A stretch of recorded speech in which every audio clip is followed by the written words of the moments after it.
Why was the woman behind the binoculars about to make 5 Marines wish they'd chosen a different target? The sound of combat boots on concrete, 5 of them, moving in formation, closing the distance. Riley Kane stood with her back against the chain-link fence, green eyes steady despite the odds. 1 against 5, but she wasn't afraid, not yet. Maybe she should have been. "Listen here, Princess." Corporal Jake Morrison's voice dripped with something uglier than contempt. "Your mommy can't protect you on base forever." 19 years old, brunette, calm. That's what anyone watching would see. What they wouldn't see was the way her pulse had quickened, the way her mind was already calculating exits, the way she'd been trained without knowing she'd been trained to notice everything. 200 yards away, a woman lowered her binoculars. Captain Sarah Kane, 42, average height, weathered hands, amber eyes that cataloged the world like a threat assessment database. She'd been watching the commissary exit for 20 minutes, waiting, because mothers know. They know when something's wrong. They know when their daughters are lying about being fine. They know when danger is circling. And Sarah Kane knew something else. She knew that in about 90 seconds, 5 Marines were going to learn a lesson they'd never forget.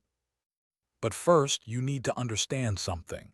This story didn't start with Riley cornered against a fence. It started 3 weeks ago, with a witness, with a secret, with a young woman who saw something she wasn't supposed to see.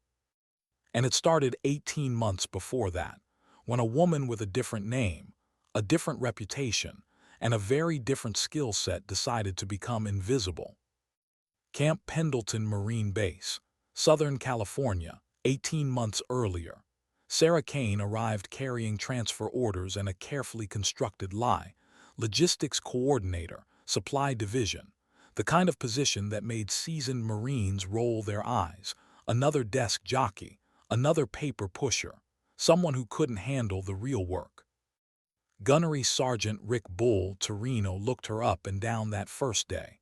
30 years of service, multiple combat deployments, the kind of presence that made junior Marines snap to attention from 50 yards away. He muttered loud enough for her to hear. Probably couldn't handle field duty. Sarah said nothing. She never did. That was the first lesson she'd learned in special operations. Sometimes the most dangerous thing you can do is stay quiet. Let people underestimate you.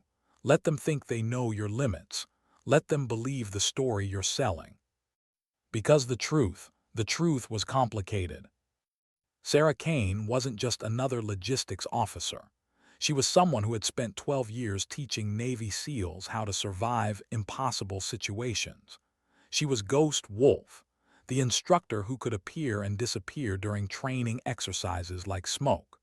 The woman who had personally trained over 200 of the military's most elite warriors. But Riley didn't know that. Riley thought her mother was exactly what everyone else thought.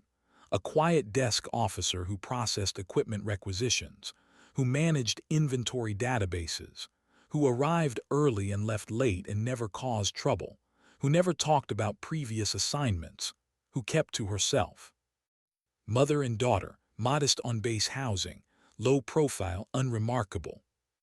Except remarkable people don't stop being remarkable just because they're pretending to be ordinary. Sarah had requested this transfer for a reason. After years of high-stress deployments and training assignments, she'd wanted to give Riley something different. A normal college experience, stability, peace. The kind of life Sarah had never had. But peace is fragile. And 3 weeks ago it shattered. Riley had been walking back from the library late, taking a shortcut behind the maintenance warehouse.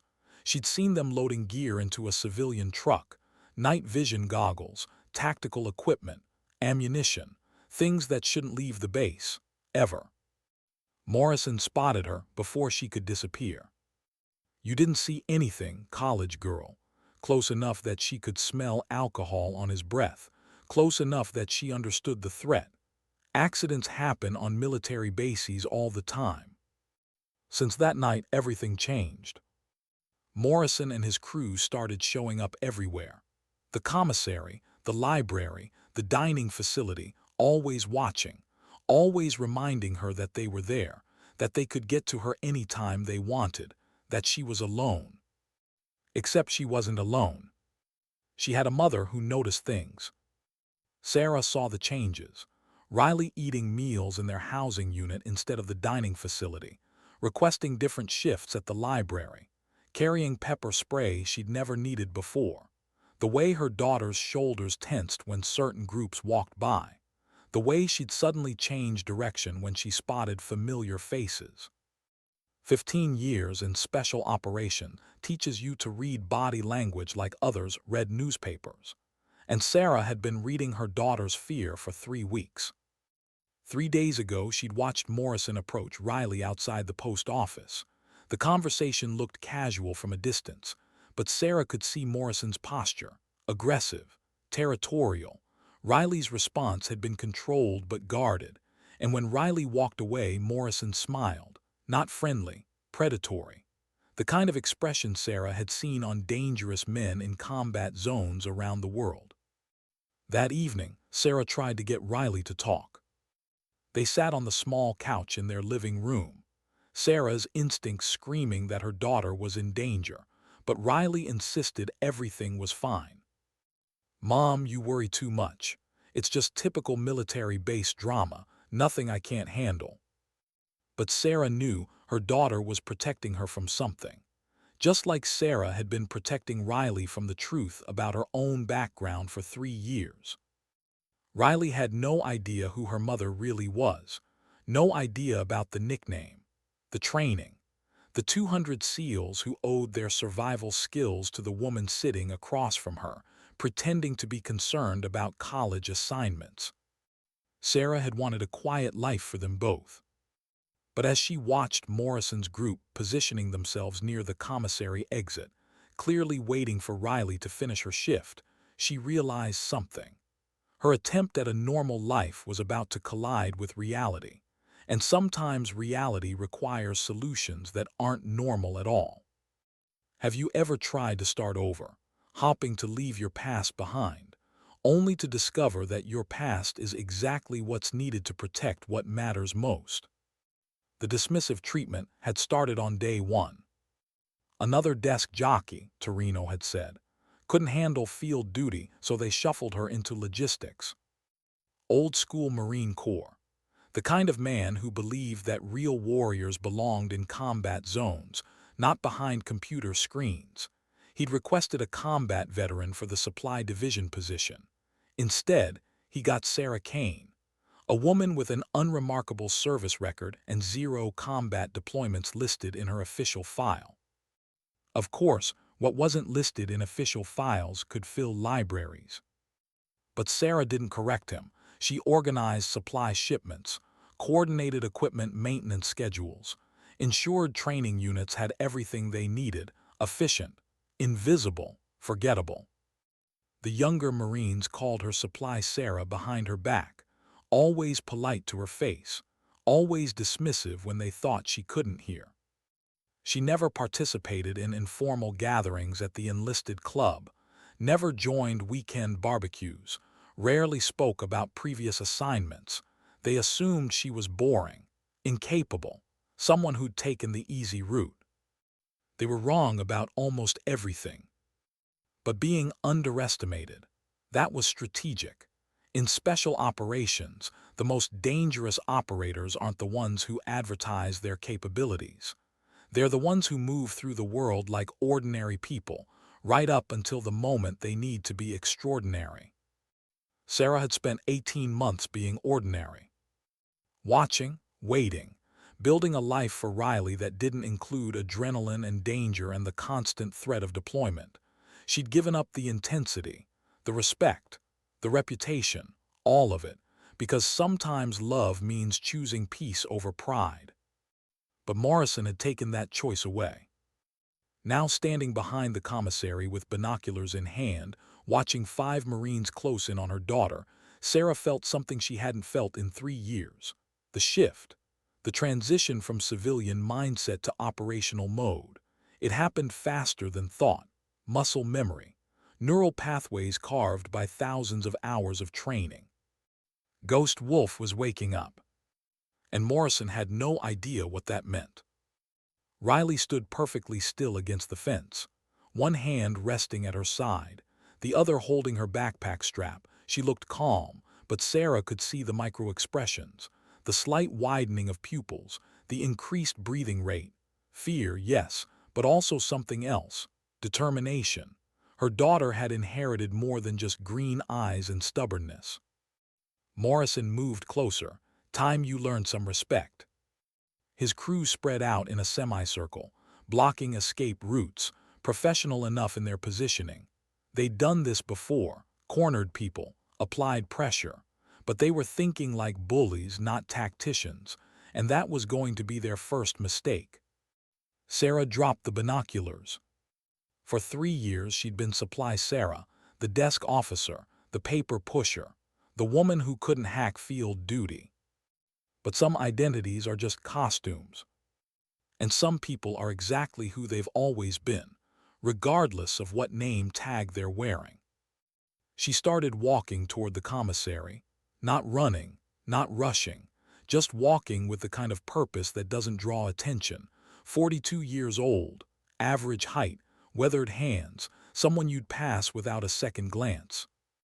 Unless you knew what to look for. Her stride was different now, balanced, centered, the walk of someone whose body remembers things that the mind tries to forget. Combat, crisis, the space between threat assessment and action where hesitation means death. The distance closed, 100 yards, 75, 50. Morrison was still talking, still threatening, still thinking he held all the power in this situation. He was about to learn otherwise. But not yet, because the most important lesson Sarah had ever taught wasn't about combat techniques or tactical superiority. It was about timing, about waiting for exactly the right moment, about letting your opponent commit fully to their mistake before you reveal that they've already lost. Morrison reached for Riley's arm, and Sarah Kane stopped being invisible. What happened when a mother who'd trained the Navy's most elite warriors finally stopped pretending to be someone she wasn't? Morrison's hand was inches from Riley's shoulder when he heard the voice. Step back. 2 words, quiet, almost conversational, but carrying the kind of authority that makes people obey before their conscious mind registers the command. Morrison turned, so did his crew. They saw a woman, 42, Supply Division uniform, average height, someone they'd walked past 100 times without a second thought. Supply Sarah. Morrison's face twisted into something between confusion and contempt. This doesn't concern you, ma'am. Walk away. Sarah didn't move, didn't blink, just stood there with her hands at her sides, utterly relaxed, the kind of relaxation that comes from absolute confidence. I'm going to say this once, she said.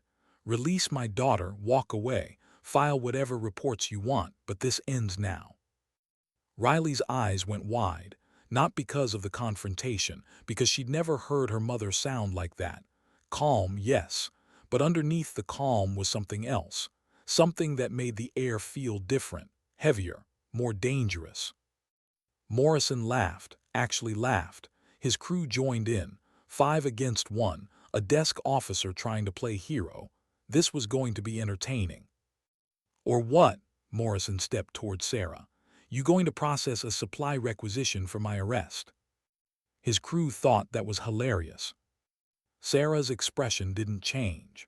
Or I'll demonstrate why assuming someone's limitations based on their current position is the kind of tactical error that gets people hurt.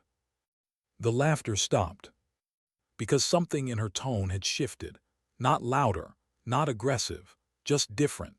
The way a weapon sounds different when someone chambers a round, that small mechanical sound that changes everything. Morrison's eyes narrowed. For the first time he was really looking at her, not seeing Supply Sarah, seeing something else. The stance, the balance, the way her eyes tracked all five of them simultaneously without apparent effort. "Who are you?" he asked slowly. "Someone who's been teaching men like you how to survive combat situations for longer than you've been in the Corps." Sarah's voice remained perfectly level. "Someone who's been watching you harass my daughter for 3 weeks, and someone who's going to give you one last chance to make a smart decision." Corporal Hayes, one of Morrison's crew, shifted his weight nervously.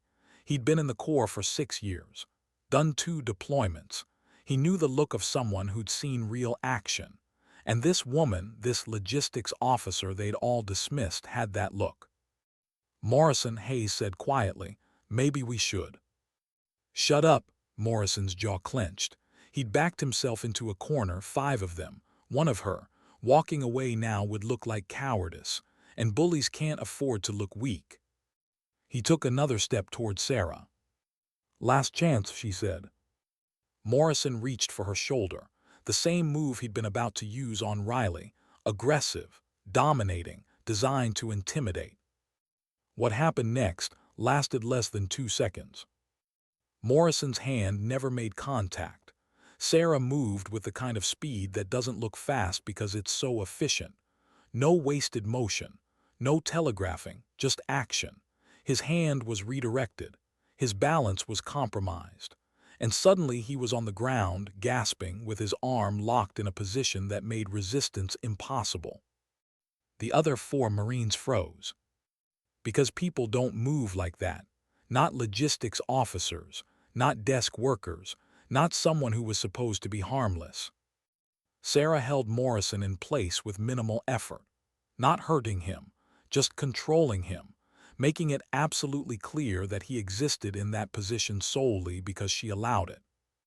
"Hayes," she said without looking up, "smart choice earlier, keep making smart choices."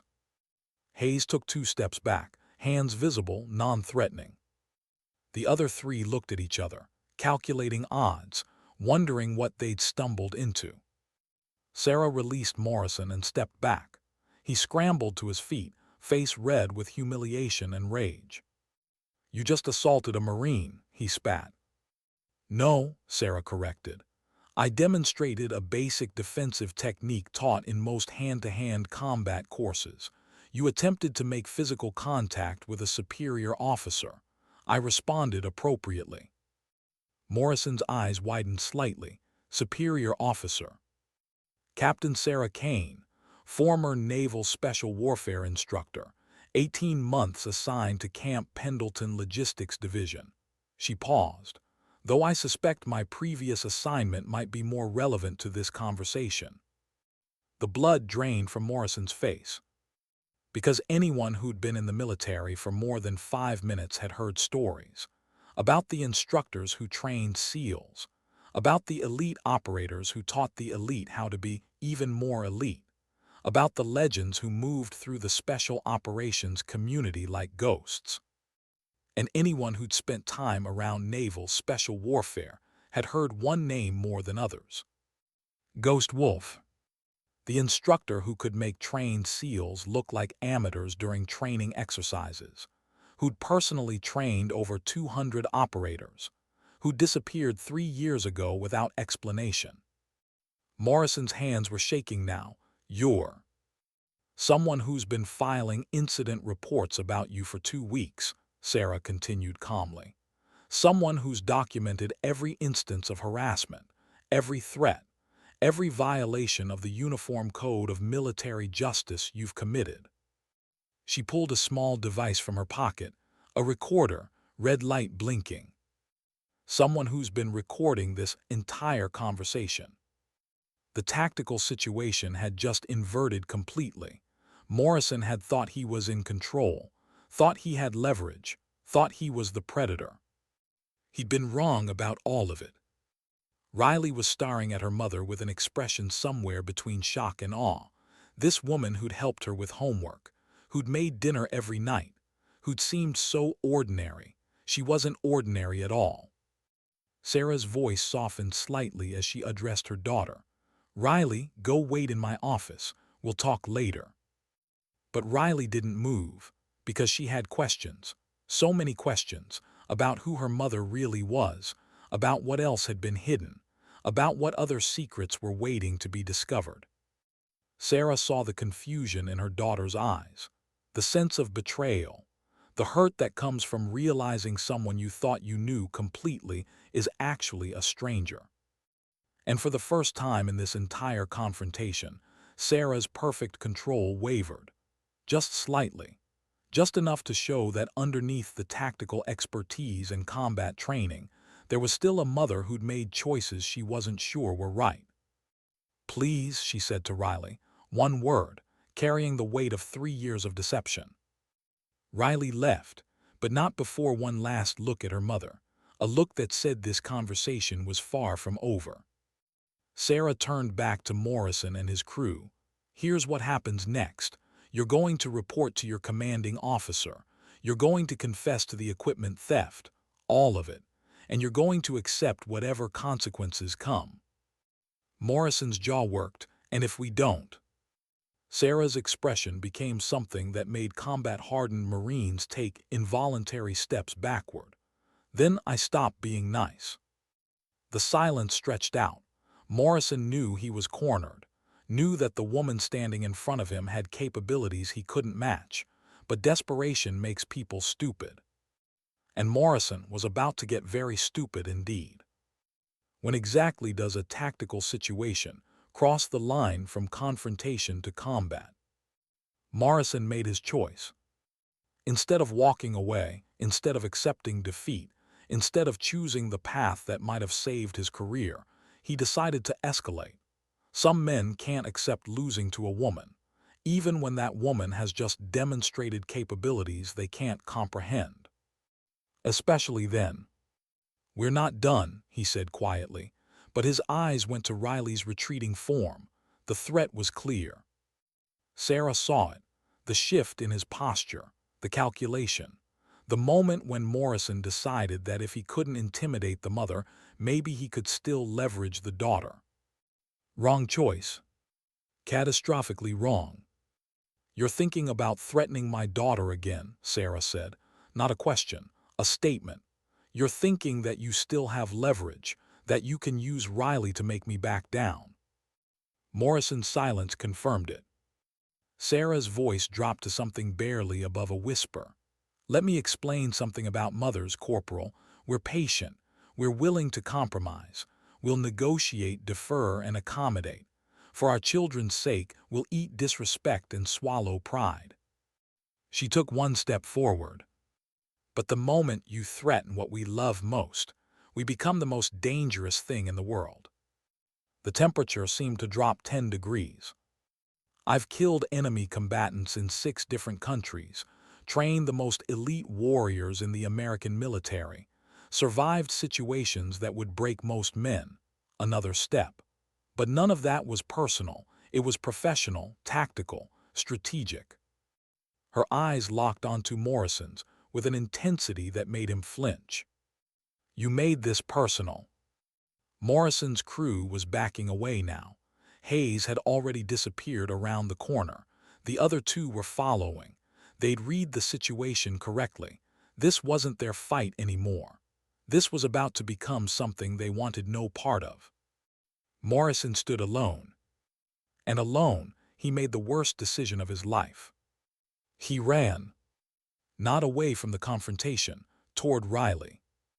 Maybe he thought he could grab her, use her as a hostage, force Sarah to back down. Maybe he thought the maternal instinct would override the tactical training. Maybe he just panicked. It didn't matter. Sarah moved. Not fast, precise, like a surgeon making an incision, like a predator that's been tracking prey for hours and finally decides to strike. Morrison got 3 steps before she caught him. What happened next wasn't combat. Combat implies a contest. This was an execution of technique. Morrison hit the ground hard, weapon secured, threat neutralized. In the span of time it takes most people to process surprise, Sarah had reduced a trained Marine to complete submission. Riley had stopped walking. She'd heard the commotion, turned around, and now she was watching her mother, This woman who'd made her breakfast that morning, control a grown man twice her size like he was made of paper. "Mom," Riley's voice was small, uncertain. Sarah held Morrison in place while pulling out her radio. "Security, this is Captain Kane. I need MPs at the commissary rear entrance. I'm restraining a Marine who attempted assault on a superior officer."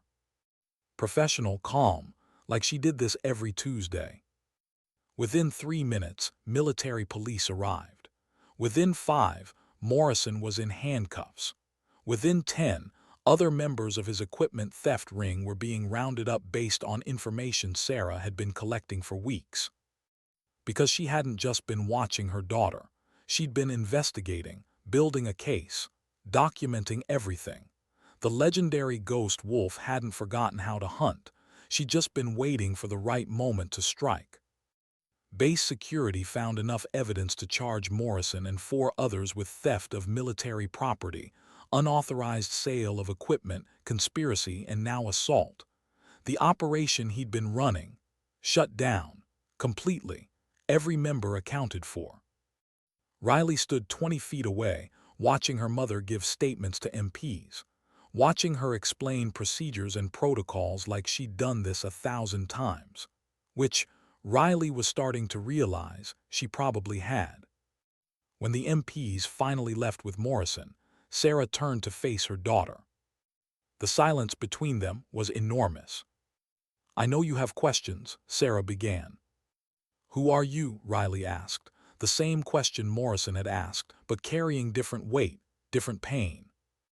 Sarah looked at her daughter, this young woman who'd shown such courage, who'd stayed silent about the threats to protect her mother, who'd thought she was protecting Supply Sarah, the harmless logistics officer.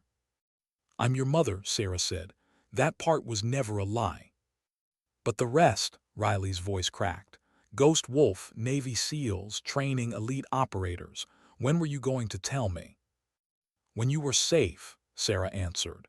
"When we'd built a life that didn't include danger and deployments and everything I left behind." "You mean when you'd built a life that didn't include the truth." Direct hit, Sarah felt it. "I wanted you to have normal," she said quietly. "I wanted you to have what I never had, peace, stability, a mother who came home every night, who helped with homework, who didn't disappear for months on classified deployments." Riley's eyes were wet now. "You thought lying would give me that." "I thought protection would give you that." Sarah's voice carried decades of choices made and regretted. "I thought if I could just be ordinary for you, if I could just be Mom instead of Captain Kane or Ghost Wolf or any other identity I've worn, maybe you'd get to be ordinary too." "I was never going to be ordinary, Mom." Riley wiped her eyes. "Not with you as my mother, whether I knew the truth or not." They stood there in the fading afternoon light, mother and daughter, separated by 3 years of careful deception, connected by something deeper than honesty. "Morrison said something 3 weeks ago," Riley finally spoke. "When he first threatened me, he said accidents happen on military bases, that I was alone." She looked at her mother directly. "I should have known I was never alone, even before I knew what you were capable of. Even when I thought you were just Supply Sarah, I should have known you'd protect me." Sarah's throat tightened. "I'm sorry I made you face that fear by yourself." "I'm sorry you felt like you had to hide who you were," Riley's voice steadied. "But Mom, what you did today, that wasn't hiding, that was the opposite of hiding." Sarah almost smiled. "Supply Sarah died today." "Good," Riley said. "I want to know who my mother really is, all of it, the training, the deployments, the nickname, everything you've been carrying alone." For 3 years, Sarah had protected her daughter from the truth, from the intensity of her real life, from the knowledge that might change how Riley saw her. But standing there in the aftermath of confrontation, with Morrison in custody and secrets finally exposed, Sarah realized something. Maybe the greatest gift we can give the people we love isn't protecting them from who we really are. Maybe it's trusting them enough to let them see the truth. Ghost Wolf, Riley said slowly, testing the name. Why did they call you that? Sarah looked at her daughter. At this young woman who just watched her mother dismantle a trained Marine with techniques most people didn't know existed, who was asking to understand instead of running away from understanding. Because I could move through training exercises without being detected, Sarah answered. Because I taught SEALs how to become invisible when they needed to survive. Because I was good at being something people didn't see coming. Kind of like being Supply Sarah. Exactly like that. Riley took a step closer, then another. Then she hugged her mother, fierce, intense, the kind of hug that says I'm angry and confused and also incredibly proud and we're going to work through this together. Sarah held her daughter tight, feeling 3 years of carefully maintained distance finally closing.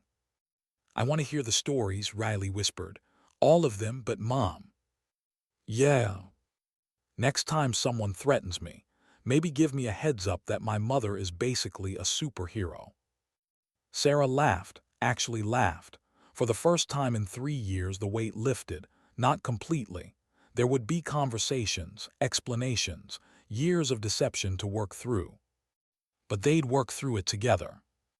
As they walked back toward base housing, Riley asked, "So what happens now? Are you going back to special operations?"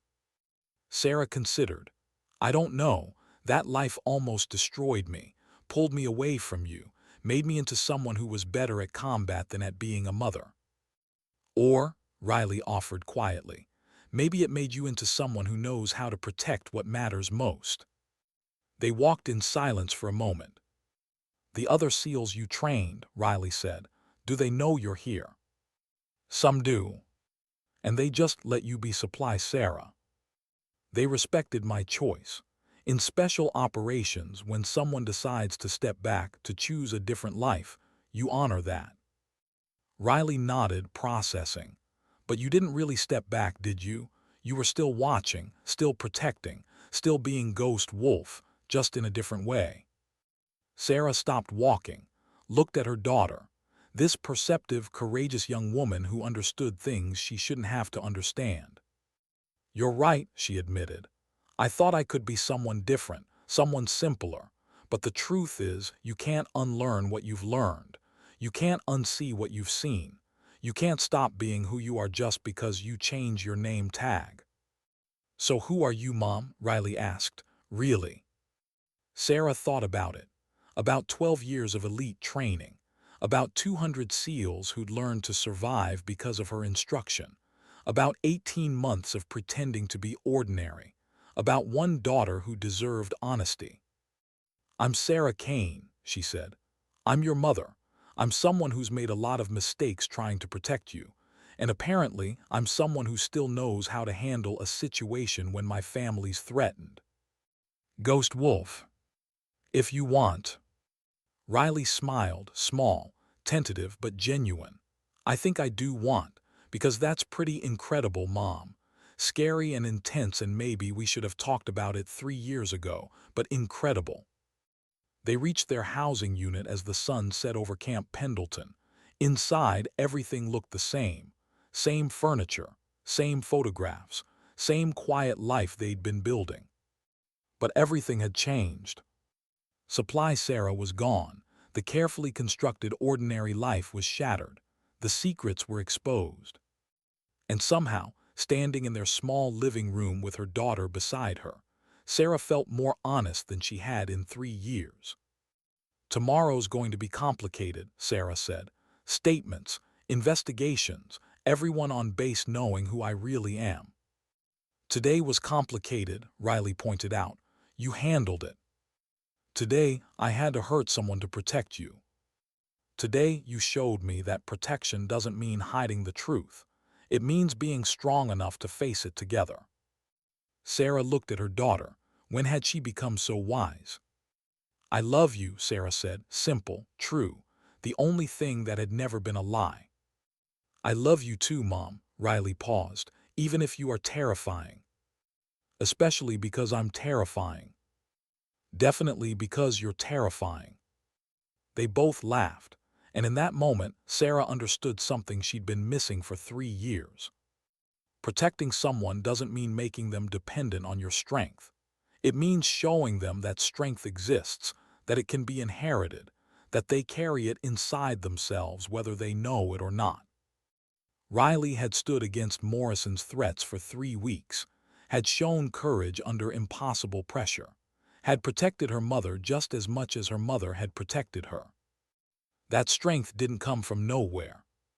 It came from knowing, even without conscious awareness, that she had a mother who would move heaven and earth to keep her safe.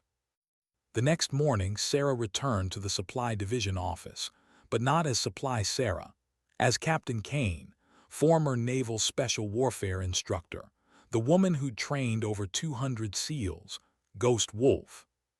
Torino was waiting for her. The gunnery sergeant who'd dismissed her on day one, who'd called her a desk jockey, who'd assumed she couldn't handle field duty. He stood when she entered, perfect military bearing, but his eyes carried something different now: respect, understanding, maybe a touch of embarrassment. "Captain," he said formally, "I owe you an apology." "You owe me nothing, Gunny." Sarah set down her coffee. "You treated me exactly how I wanted to be treated, like someone ordinary." "There's nothing ordinary about you, ma'am." Sarah almost smiled. 18 months, and it took a confrontation behind the commissary for you to figure that out. Permission to speak freely. Always. Torino's jaw worked. Why?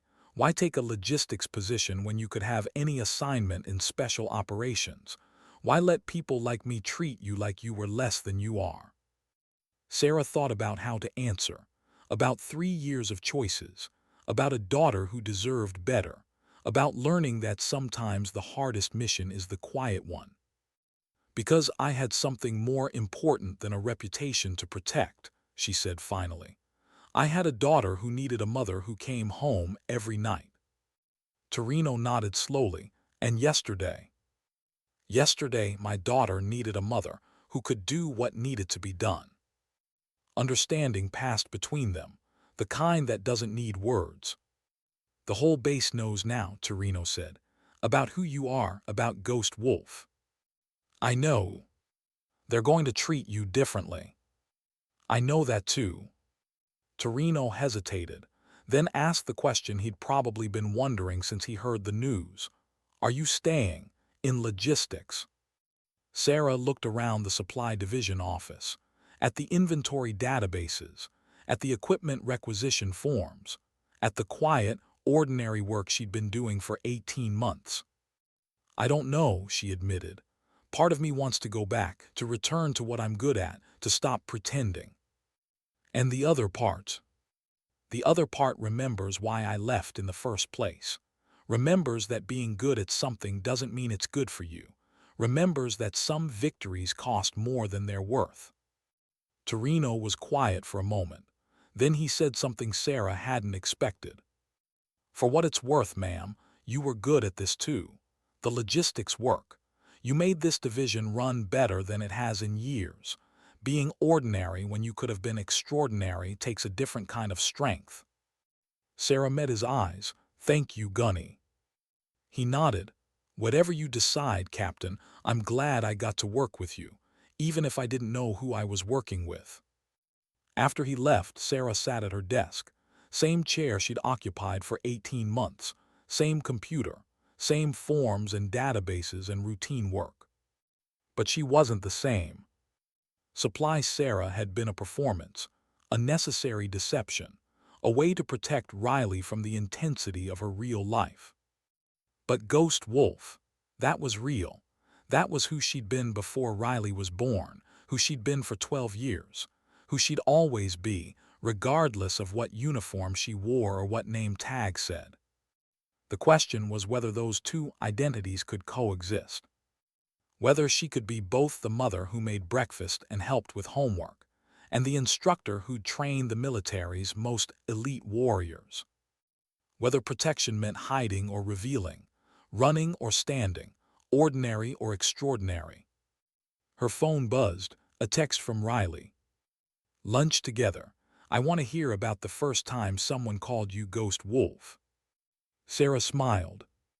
Maybe the answer wasn't choosing between identities. Maybe the answer was learning that people are complex, that mothers can be warriors, that strength can be quiet or loud, hidden or revealed, ordinary or extraordinary. Maybe the answer was trusting that the people who love you can handle the truth about who you really are. She texted back, 1200 hours, and I'll tell you about the SEAL training exercise that almost ended my career. Riley's response was immediate. Now I'm definitely coming. Sarah looked around the supply division office one more time. Then she pulled up the duty roster and made a note. She wasn't ready to leave logistics yet, wasn't ready to return to special operations, but she also wasn't going to hide anymore. She was Sarah Kane, mother, former Naval Special Warfare instructor, Supply Division officer, Ghost Wolf. All of it at the same time. Because the most dangerous thing she'd ever done wasn't confronting Morrison. It was pretending to be less than she was, hiding her capabilities, diminishing herself to make others comfortable. And the bravest thing she'd ever done was finally letting her daughter see the truth. That afternoon, as she walked to meet Riley for lunch, Marine stepped aside, not with fear, with respect. Some nodded, others saluted, even though she was in civilian clothes. Word had spread about what happened behind the commissary, about Supply Sarah who turned out to be something else entirely. Riley was waiting outside the dining facility. She saw her mother approaching and something in her expression changed. Pride, understanding, maybe a little bit of awe. "Ready to hear some stories?" Sarah asked. "I've been ready for 3 years," Riley replied. "I just didn't know I was waiting." They walked into the dining facility together, mother and daughter, both carrying secrets, both learning to trust each other with the truth.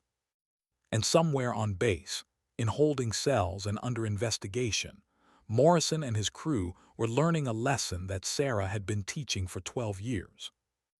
Never underestimate someone based on appearances. Never assume that quiet means weak. Never mistake patience for inability. Because sometimes the most dangerous person in the room is the one nobody's paying attention to. The one who's been waiting, watching, protecting. The one who will give you every chance to make the right choice, right up until you threaten what they love most. Then they'll show you exactly who they've always been. Sometimes dignity doesn't announce itself with ranks and medals and reputation. Sometimes it works quietly, protects silently, waits patiently for the moment when action becomes necessary. And when that moment comes, it doesn't hesitate, doesn't apologize, doesn't explain. It simply acts. Because that's what real strength looks like. Not in demonstrations of power, not in announcements of capability, but in the quiet confidence of someone who knows exactly what they're capable of and chooses carefully when to reveal it. Sarah Kane had been hiding for 3 years, not from cowardice, from love, from the desire to give her daughter something better than the intensity that had defined her own life. But love isn't about hiding. It's about being honest enough to show our real faces, even when they're complicated, even when they're frightening, even when they reveal capabilities that others might not understand. Riley deserved to know who her mother really was, not Supply Sarah, not even Ghost Wolf, but the complete truth of someone who'd been both warrior and mother, extraordinary and ordinary, feared and loving. Someone who'd learned that the greatest strength isn't in combat techniques or tactical superiority. It's in choosing vulnerability over performance, truth over comfort, honesty over protection. Morrison had thought he was threatening a helpless desk officer. He'd been wrong. But Sarah had been wrong too. She'd thought she could protect her daughter by being someone smaller, someone simpler, someone safe. The truth was simpler and harder. Riley didn't need a smaller mother. She needed her real mother, all of her. The parts that were gentle and the parts that were fierce. The woman who made breakfast and the woman who could neutralize threats with precision most people couldn't comprehend. Because we don't protect the people we love by diminishing ourselves. We protect them by showing them what strength looks like, what courage means, what it takes to survive in a world that isn't always safe or fair or kind. And then we trust them to carry that knowledge, to inherit that strength, to become the kind of people who don't need protection because they've learned to protect themselves. Riley had stood alone against Morrison's threats for 3 weeks, had shown courage her mother didn't even know she possessed, had protected Sarah just as much as Sarah was protecting her. That strength didn't appear from nowhere. It was inherited, learned, absorbed from growing up with a mother who knew what real strength looked like, even when she was pretending to be ordinary. The lesson Morrison learned yesterday was tactical. Don't underestimate opponents. Don't threaten what others hold dear. Don't assume that quiet equals weak. But the lesson Sarah learned was deeper. Sometimes the most courageous thing we can do is stop hiding who we really are. Stop performing normalcy. Stop shrinking ourselves to fit someone else's comfort level. Sometimes courage means standing in our full truth and trusting that the people who love us are strong enough to handle it. Because they are. They've always been. We just have to trust them enough to let them see.